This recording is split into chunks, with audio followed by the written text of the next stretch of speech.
everybody, it's Marcy. Welcome back to my channel. Hey, this is going to be a fun video. We woke up Saturday morning and it was a dreary, rainy day. It was coming down pretty hard. It was dark out.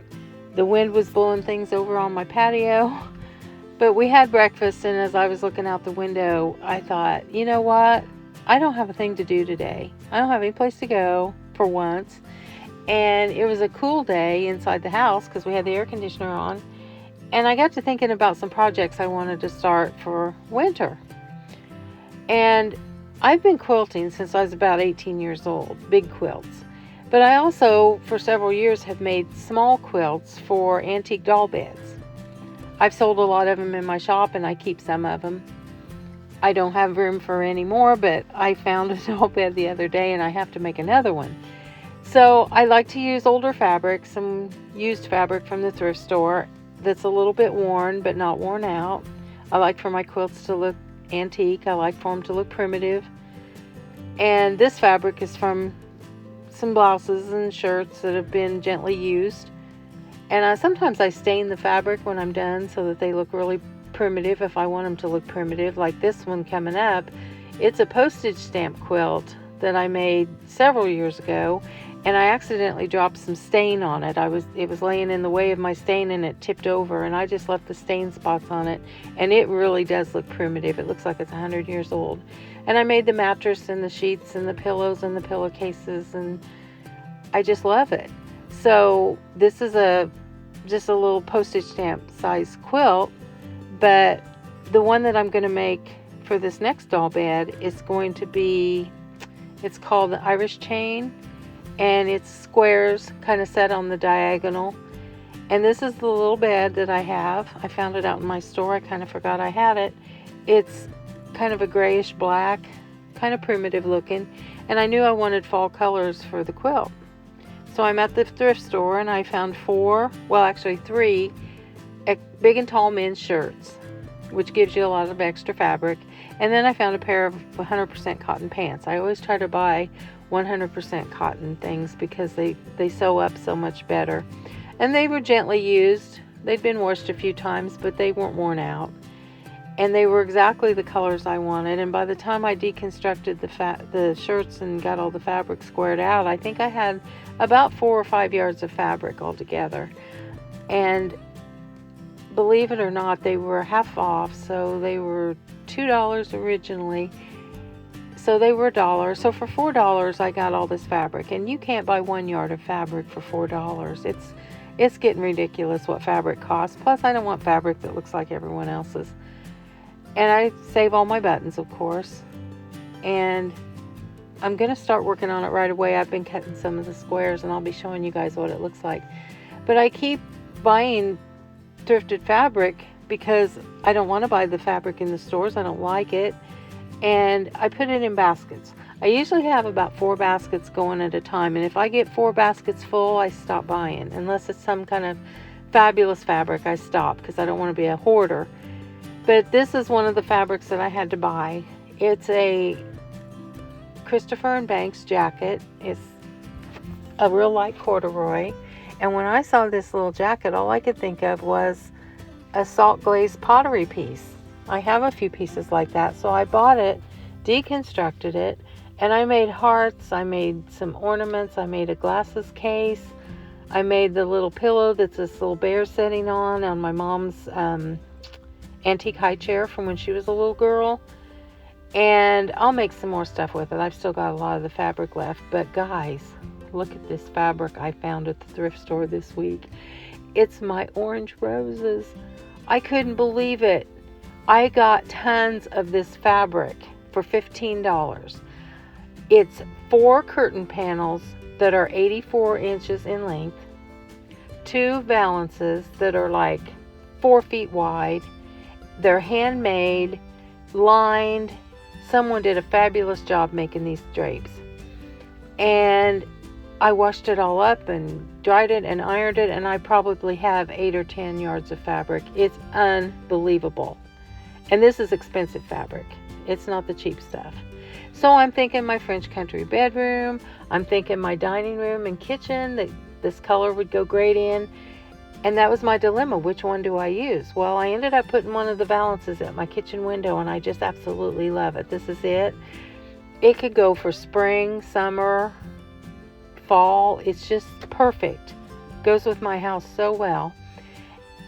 And I think I'm going to use some of it for dining room curtains. I only have one window at my dining room, so 2 panels would take care of that. And then for the French country bedroom, I can make a duvet cover or a quilt or curtains or both. I mean, I'm going to use that fabric like crazy. Pillows, everything, tablecloths. This is the lining on it, and I'm taking it off real careful so I can use it. And if that wasn't exciting enough, I also found 2.5 yards of this brand new fabric. I think it's Laura Ashley or Waverly, I'm not real sure, but it's a black background with a rusty red rose, and I've already made 2 pillows for my front porch with it, and I'll use the rest of it for something. And then at the thrift store the other day, I found these 2 Majolica plates. They're platters, actually, big platters. They were $1.50, and I didn't buy both. I only bought one, and then I thought, oh, you can't find 2 like that ever again, so go back and get the other one. So I did. And if I'm pronouncing Majolica wrong, please tell me in the comments. I do that sometimes. I bought this easel. It's a chalkboard easel that was a child's. It was bright red, and it had a little tray where you put your chalk. And I knew exactly what I was going to do with it. I got it for $1 at a yard sale. I came home and cleaned it up. It had magic marker all over it. I painted it a cream colored semi-gloss paint. I made a flower arrangement for the tray, which is removable, and I put this little metal thing that I got at Hobby Lobby. It's like a little wrought iron piece. It's real heavy on it, and I rent it out for weddings, and I use it in my shop as well. Then, of course, this week I baked a couple of pies. I always want to bake pies. And I made a coconut one for some friends of ours, and a butterscotch for my husband. Now this is for you guys. This is a little treat. I found these pillowcases at a yard sale a long time ago, and they're just beautiful. They're linen, and they're hand crocheted on the ends, and they're just sweet as they can be. And I've never used them. So I put them on my bed, and then I decorated my bed for fall. Just for you guys. My bed doesn't look like this every day. But if I'm home and it's raining and I don't have any place to go, I'll fix my bedroom up a little bit like this so that when I walk through there, it's a little nice. I do that. My husband will say, boy, babe, bedroom looks nice. So I will do that. And that rust colored thing at the base of the bed is a tablecloth that I got at a yard sale or a thrift store. It's a rust color, and I just fold it up at the end of the day and put it on the chair. And I think it's about, I don't know, 2 years ago I started making these little wooden shelves out of extra wood that I had from some of my projects. They're little trays, and I set it on the floor when I'm not using it, prop it up against the wall. But I think it's about treating yourself well, doing nice things for yourself on everyday occasion. You know, every day should be an occasion. So I think that I enjoy it. I like to read and watch my YouTube videos while I'm got my room all decorated. And this must have been a snowy day a couple of winters ago. I took this picture, and as you can see, the headboard used to be white, now it's brown. But yeah, if I'm home on an old snowy day and I don't have any place to go, I might do my bedroom up like this every now and then. And then this fabric, I had to wrap my man's chapel pillow in this fabric just to see what it would look like, and of course it looked great. And I think I'm going to cover it for fall, even though the man's chapel pillow has some rust colored letters on it. I'm going to go ahead and leave this fabric on it for a while. And there's my little plates you saw in a previous video, the little saucer plates. I think if you pick colors that you love, they will all go together, because these go together brilliantly with all these colors. And this is just, like I said, one day. I won't do this again. That bouquet goes on my nightstand, and that cup goes in the kitchen, and I'm just doing it for you guys to show you how great everything looks together, and I love it. Now these magazines are old. I keep all my magazines. My gosh, I got piles and piles of them, but I can't throw them away. I love them.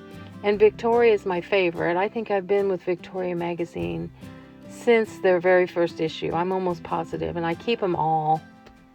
And then the day ended up turning off kind of sunny, and then it would rain again, then it would get sunny. It was really sunny but hot and humid. But then I got to hearing about the fires in Hawaii, and I thought, how can we really complain about anything when that's going on over there?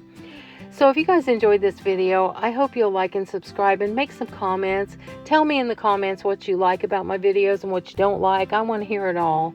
And I hope this inspires you guys to go out and do something fun today, because I had an absolute blast with all this fabric, and I'll be showing you what I'm making, and we'll be doing the room real soon too. So have a nice day.